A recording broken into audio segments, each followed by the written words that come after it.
মাছ খেতে আমরা সবাই খুবই পছন্দ করি, আর নতুন নতুন রেসিপি হলে তো কোনো কথাই নেই। আজকে আমি মাছ দিয়ে তেমনি মজার একটি রেসিপি শেয়ার করছি। রান্নার জন্য এখানে আমি 6 পিসের মতো কাতলা মাছ ভালো করে ধুয়ে জলটাকে ঝরিয়ে নিয়েছি। এখন এই মাছের টুকরোগুলোকে আমি সরাসরি প্যানের মধ্যে দিয়ে দিব। মাছটাকে না ভেজে আজকে আমি সরাসরি রান্নাটা করে নিচ্ছি।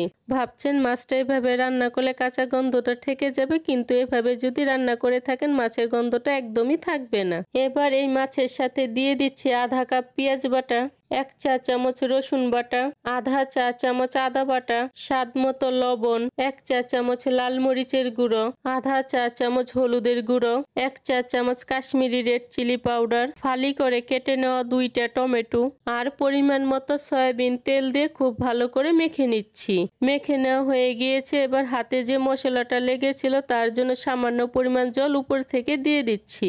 এখন চুলা আঁচটাকে জ্বালিয়ে এটাকে আমি হাই হিটে 5 মিনিট রান্না করে নিব।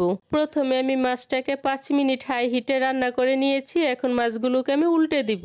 এবার ঢাকনা দিয়ে চুলার আঁচটাকে মিডিয়ামে রেখে মাছগুলোকে আমি 10 মিনিটের মতো রান্না করে নিব। এই 10 মিনিটের মাঝখানে মাছগুলোকে আমি আরো একবার উল্টে দিব। 10 মিনিট ঢাকনা দিয়ে ঢেকে রাখার পর মাছগুলো আমার সিদ্ধ হয়ে গিয়েছে এবং ঝোলটাও শুকিয়ে এসেছে।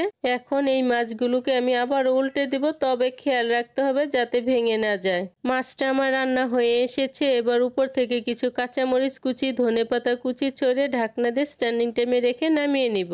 হাতে মাখা এই কাতলা মাছের রেসিপিটা এতটাই মজার হয় যে না বানালে বুঝতেই পারবেন না। আজকের এই সহজভাবে তৈরি কাতলা মাছের রেসিপিটি যদি ভালো লেগে থাকে তাহলে আমার চ্যানেলটিকে সাবস্ক্রাইব করে পাশে থাকা বেল আইকনে প্রেস করতে ভুলবেন না। আজকের মতো এখানেই বিদায় নিচ্ছি। দেখা হচ্ছে পরবর্তী নতুন কোনো রেসিপিতে।